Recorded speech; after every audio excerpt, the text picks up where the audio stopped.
Всем привет! Сегодня у нас расклад «Какой твой секрет?» скоро раскроется. И давайте в долгий ящик откладывать не будем. Все, что вам нужно, в закрепленном комментарии. Проживание арканов, манифест, эзотерическая библиотека, закрытые расклады. Сейчас все расклады на самопознание, самореализацию глубоко психологические, а не только в закрытых. И давайте не будем тянуть кота за причинные места и начнем.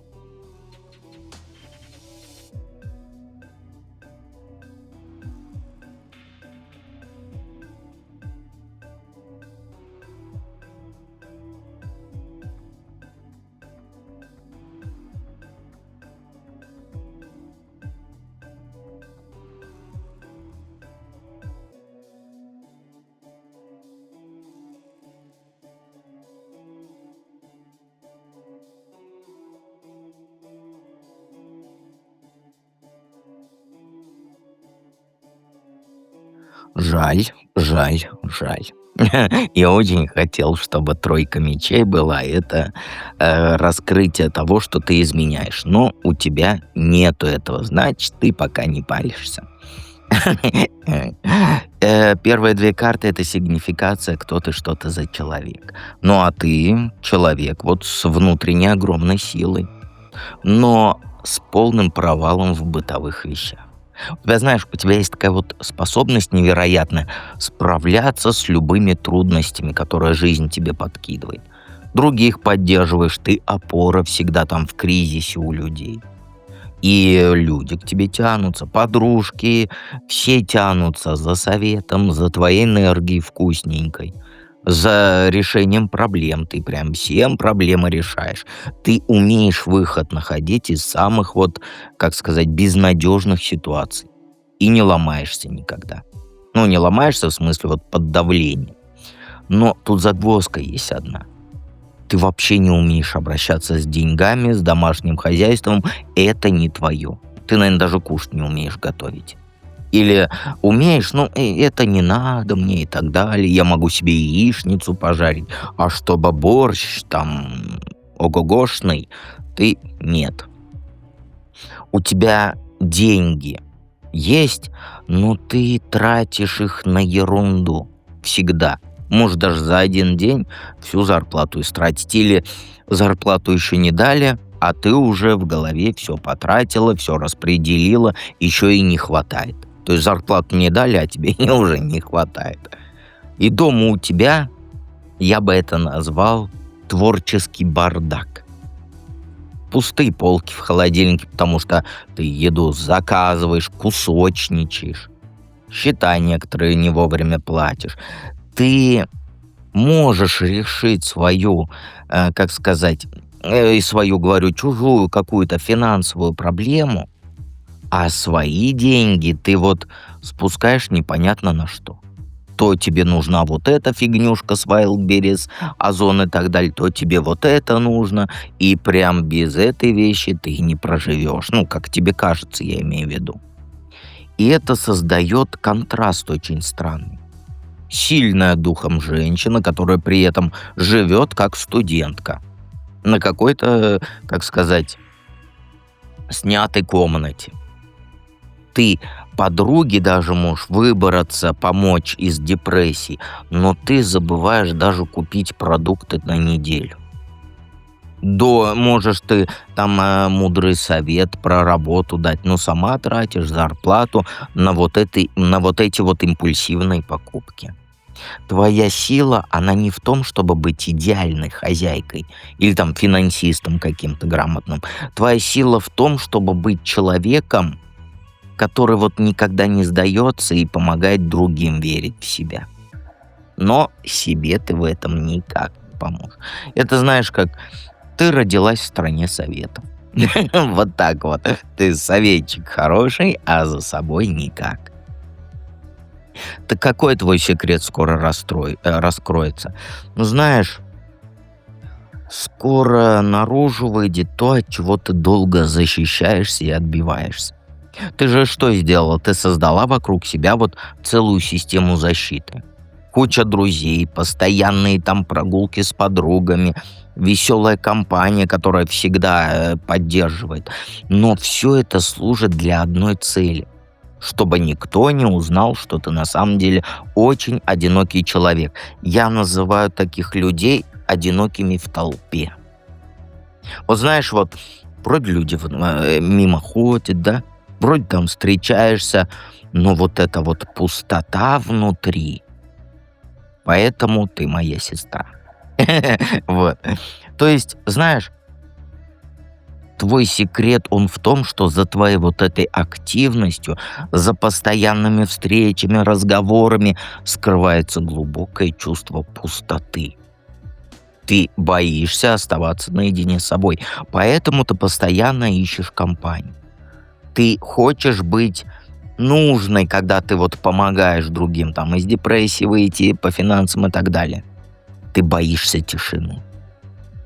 Поэтому для тебя всегда должен быть какой-то шум, какие-то там разговоры, какие-то планы, хоть ты их до конца не доводишь. Но знаешь, дело в том, что защита, она сбой начинает давать. Люди уже начинают замечать, что ты никогда не говоришь о себе по-настоящему. Ты всегда готова выслушать, помочь, там, развеселить, но никогда не открываешься сама. И твои подруги, они начинают понимать, что они о тебе знают много фактов, но не знают тебя как личность. То есть, а что ты вообще за человек? Вот дружишь ты с подругами там год-два, а они даже не знают, что ты за личность. Вот знают, что ты там вчера там споткнулась об ступень. Это знают. А что ты за личность, никто не знает. И вот этот секрет, он скоро вот раскроется. Не потому, что кто-то там тебя разоблачит, нет, а потому что ты сама больше не сможешь держать эту маску. Энергии на постоянное веселье и поддержку других, оно не хватит. И тебе придется показать свою настоящую уязвимую сторону. Какой совет? Ну, тут, знаешь, перестань бояться начинать с нуля и своим смелым мечтам доверься. Твоя проблема в том, что ты слишком привыкла быть вот этой взрослой, ответственной, хотя тебе-то всего там 25 лет. Внутри тебя живет человек, который хочет все бросить и попробовать что-то совсем новое. У тебя мечта есть, о которой ты вот думаешь, но считаешь ее там глупой, нереальной. Это может быть там смена профессии, переезд в другой город, в другую страну, новое хобби, которое может стать делом всей твоей жизни. А ты откладываешь это все на потом. Типа, когда будут деньги, когда будет время, когда будут подходящие условия, и вот это вот все. Ты даже с 1 сентября хотел много чего начать, и чего? Завтра вон и снова 3 сентября. А сегодня, говорю, 1 сентября уже настало. Ну, ты не начала. Теперь у тебя 1 ноября, потом 1 декабря, потом с Нового года. И вот это вот понеслась. Но карты тут прямо говорят. Действовать сейчас нужно. Не жди ты этих первых чисел идеального момента, потому что не будет его. Начни с малого. Сделай первый шаг, даже если он тебе кажется там смешным. Запишись там на курсы как называется-то, забыл. По повышению квалификации. Билет купи, если ты хочешь переехать. Все, что угодно, лишь бы сдвинуться с места, сделай. Твоя сила внутренняя, которая помогает тебе от сложных ситуаций, она поможет и здесь. Но только если ты перестанешь ее тратить на вот эту бесконечную защиту от своих собственных желаний. Доверься интуиции своей, своим мечтам. Они ж не просто так к тебе приходят. Это знаки вот этого пути, по которому тебе реально нужно идти. Самое главное, конечно, не бойся выглядеть там наивно или по-детски. Иногда вот самые серьезные изменения, они начинаются с самых маленьких, я бы даже сказал, глупых шагов. Понимаешь? Обязательно приходи в проживание арканов, ссылка в закрепленном комментарии. Там ты это все проработаешь. Ну а мы переходим ко второму варианту.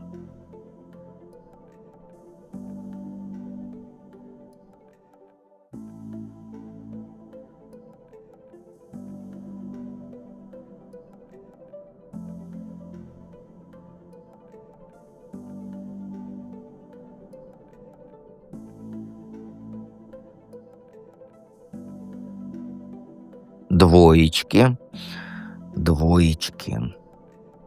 Соберусь с мозгами и, знаешь, вот это почти мое любимое. Не тройка мечей, но любимое. Я все жду, когда же тройка мечей будет. Знаешь, первый вопрос, да, кто ты, что ты за человек. Знаешь, вот ты научилась выглядеть вот успешной, влиятельной. Но на самом деле ты постоянно воюешь со всем миром. Снаружи ты кажешься той, у которой все под контролем, красиво, ухоженно, губки накачаны, там правильные слова говоришь, знаешь людей нужных. Ты умеешь подать себя так, что вот окружающие думают, блин, какая она крутая, она прям королева. Но внутри у тебя война постоянная. Ты все время с кем-то споришь, постоянно свою правоту доказываешь, постоянно отстаиваешь свою позицию. И тебе кажется, что все против тебя. И нужно постоянно защищаться. Весь мир против тебя. Ты даже дома расслабиться не можешь. Потому что в голове у тебя мысли о том, что кто что сказал, кто как на тебя посмотрел, кому ты должна ответить, и вот это вот все. Ой, у меня прям воздух перенимает, как вот я тебя чувствую. Ты создала себе образ королевы, но цена этого образа — напряжение постоянное. Ты боишься слабость показать, потому что ты думаешь, что там тогда все поймут, что я не такая крутая, как кажусь. Поэтому ты все время в этой боевой готовности, все время готова дать отпор любому. Все время доказываешь, что ты лучше других. А это ж выматывает до предела.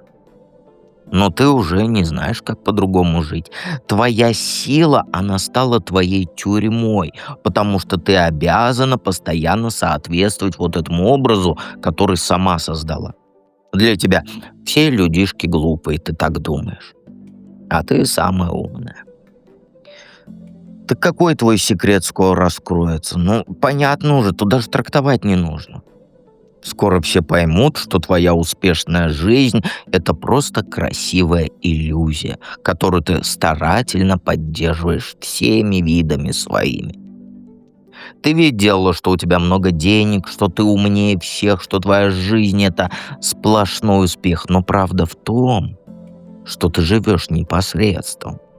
Влезаешь в долги ради статусных каких-то вещей. Постоянно врешь о своих достижениях. И я знаю, что я тебя сейчас бешу, потому что бесит всегда только правда. Если бы это было не о тебе, тебе было бы все равно. Твой секрет в том, что ты тратишь последние деньги на то, чтобы выглядеть богато. Покупаешь дорогую одежду там в кредит, ездишь там на такси вместо автобуса, в кафе ходишь, хотя дома холодильник пустой. Ты хвастаешься связями, которых на самом деле нет. Рассказываешь о работе, которая не приносит тех денег, о которых ты говоришь. Да, работа статусная, но зарплата не статусная. И вот эта ложь, она начнет рассыпаться, потому что поддерживать вот этот фасад становится все сложнее. Люди начинают замечать нестыковки в твоих рассказах, задавать неудобные вопросы тебе начинают. Кто-то случайно узнает правду о твоих деньгах, работе. А еще ты сама уже вот запарилась от этой игры. И начинаешь делать ошибки, забываешь, чего кому рассказывала. И самое болезненное, это знаешь, то, что вот этот обман ты ведешь не только с другими, но и с самой собой. Ты так долго играла роль успешной женщины, что сама начала в это верить. И теперь вот придется столкнуться с реальностью и признать, что жизнь, ну, не совсем такая, какой ты ее рисуешь. Я знаю, что я тебя сейчас бешу. Можешь мне этого не говорить. Хотя можешь в комментариях напиши, где ты меня бесишь. Какой совет? Ну, тут понятный совет, да? Хватит цепляться за то, что у тебя вот есть, и страх потерять статус. Потому что главная проблема твоя — это жадность не к деньгам, нет, а к впечатлению, которое ты производишь на других. Тебе нравится, как на тебя смотрят, то, что ты, извиняюсь, то, что ты можешь позволить себе на всех смотреть сверху вниз. И ты боишься, что если признаешься в трудностях, то люди перестанут тебя уважать. Знаешь, пора научиться жить по своим реальным возможностям, а не по тем, которые ты хочешь показать. То есть это значит, что придется отказаться от многих привычек. Ну не тянешь ты их финансово. Не ходи ты в дорогие рестораны, не покупай ты эти вещи брендовые, не делай вид, что у тебя все идеально. Ты же живешь не свою жизнь. И самое важное, перестань строить жизнь на вот этой, на болоте, на зыбкой почве, на этот, как его, зыбучие пески. Твоя привычка перекидывать проблемы с одного места на другое, то есть там занимать у одних, чтобы отдать другим, жить сегодняшним днем без планов, там на завтра, послезавтра и так далее, это же путь в никуда. Начни с малого. Веди учет трат. Откладывай хотя бы там копейки. Живи на зарплату, а не в кредит. И признание, правда, будет болезненным. Но это же единственный способ начать строить настоящую свою, а не липовую жизнь. Люди, которые действительно тебя ценят, они рядом останутся, без всех твоих вот этих понтов.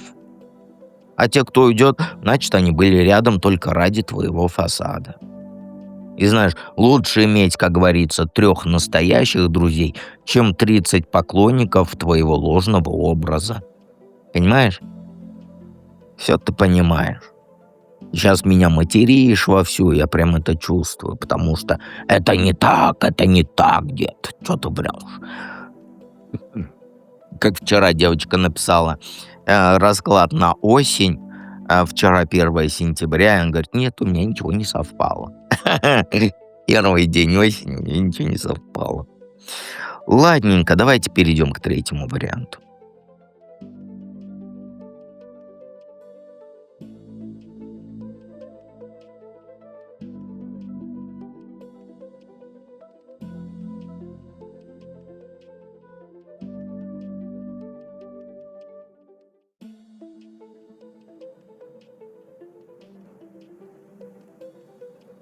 Вот, значит, где у нас маленькие юные предательницы спрятались. В троечках. Но я прям... Ты бы знала, как у меня сейчас клокочет душа от радости. Вот ты даже не представляешь. Я тебя, конечно, люблю, но я ждал эту карту. Итак, начнем мы с тобой. Кто ты, что ты за человек? Ну, ты, как сказать, деньги, говорю. Женщина, которая все контролирует, все в своих руках держит. Я не могу скрыть эту улыбку. Я прям так рад. В троечках ты спряталась, я тебя нашел. Так, давай, все, успокойся, я не предвзят, и все. А ты умничка. И у тебя, вот, знаешь, у тебя потребность есть такая. Главное быть во всех отношениях. То есть, там, с мужчиной, с детьми, на работе, с подругами. Ты не умеешь быть ведомой. Тебе нужно чувствовать, что вот именно ты принимаешь решения, именно ты определяешь, как все будет происходить. И это не вредность, нет, это просто ты не доверяешь другим настолько, чтобы руль им отдать. Но при этом у тебя внутри глубокое разочарование в любви. Ты уже не веришь там вот в эти красивые сказки про Золушки, про всякие и так далее. В фильмы романтичные не веришь. Тебя слишком много раз подводили, обманывали твои ожидания, не оценивали по достоинству. И теперь ты смотришь на отношения вот как практично и цинично. Ты знаешь, что мужчины слабые, что на них нельзя полагаться, что в итоге все равно придется решать проблемы с собой. Ой, самой собой, самой. Так вот, и вот эта комбинация силы и разочарования, она тебя делает очень жесткой в отношениях. Ты не даешь себя в обиду, но ты и не даешь себя любить по-настоящему, как и себе не даешь любить по-настоящему. Ты вот как будто все время держишь оборону, готовая к тому, что тебя опять все обманут, все разочаруют. И вот это внутреннее недоверие толкает тебя на такие поступки, о которых ты потом сожалеешь. Я думаю, что какой твой секрет раскроется, у меня опять улыбка начинается. Я не предвзят. Ты умничка, не бойся. Просто мужику своему изменяешь. Ладно, все, что это я разошелся тут? Какой твой секрет раскроется скоро? Ну, то, что ты изменяешь своему мужчине. И дело не в том, что ты его там не любишь или он там плохой. Нет. Дело в том, что ты не можешь простить ему то, что он не соответствует твоим ожиданиям о том, каким должен быть идеальный мужчина.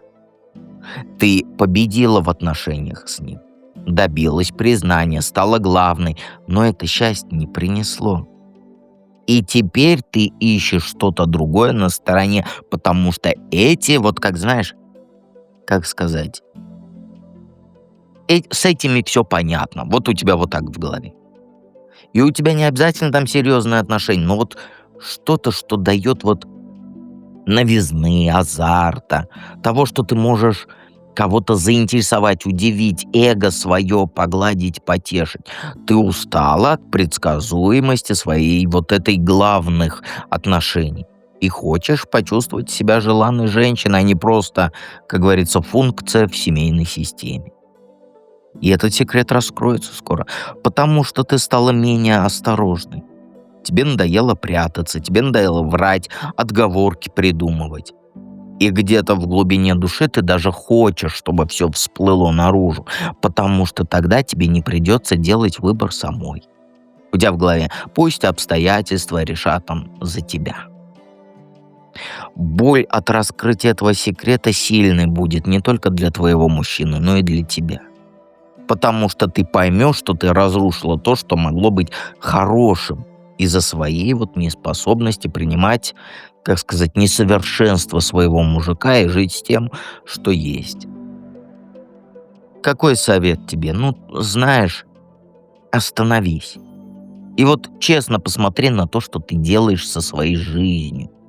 Ты зависла между двумя мирами, не принадлежа полностью ни одному из них. Но у тебя в голове сейчас пофигу. Вот примерно вот так. И в итоге ты не можешь ни полностью уйти из старых отношений, ни полностью погрузиться в новые. И вот эта подвешенность, она тебя разрывает изнутри, не дает тебе счастливой быть нигде. Знаешь, главная проблема в том, что ты отвергаешь то, что у тебя есть, в поисках чего-то лучшего. Но вот это лучшее — это иллюзия. Потому что ты всегда найдешь недостатки и в новом человеке. Просто вы еще, как сказать, не так сильно близки, как хотелось бы. Да, возможно, компоты и так далее, но это не близость. Я про эмоциональную близость. Ты не умеешь ценить реальность. Тебе всегда кажется, что где-то есть что-то более интересное, более подходящее. А еще твое эго. Тебе нужно нравиться мужчинам. Тебя это, как сказать, тебя это вот раззадоривает, когда мужчины оборачиваются и смотрят там на твою попку, например. Так вот, сделать выбор пора. Либо работать над своими настоящими отношениями, которые у тебя есть, да, либо честно их закончить и перейти в новые. Мужчину не надо обманывать. Он хороший, он тебе ничего плохого не сделал. Но вот эта игра в два дома, она разрушает и тебя, и всех, кто рядом. Ну, а ты стала равнодушной к тому, что раньше было важно. Потому что вся твоя энергия уходит на поддержание лжи. И знаешь, если ты действительно больше не любишь своего мужчину, то имей смелость это признать и отпустить его. Если любишь, но тебе не хватает чего-то в отношениях, то скажи об этом открыто ему и попробуйте вместе это исправить. Но жить двойной жизнью — это путь к тому, чтобы потерять все сразу, понимаешь? Вот такой сегодня был расклад. Подписывайтесь на канал, если еще не подписаны, чтобы меня не потерять из виду. И приходите, конечно же, в проживание арканов, особенно в манифест. И помните, что я всегда с вами рядом.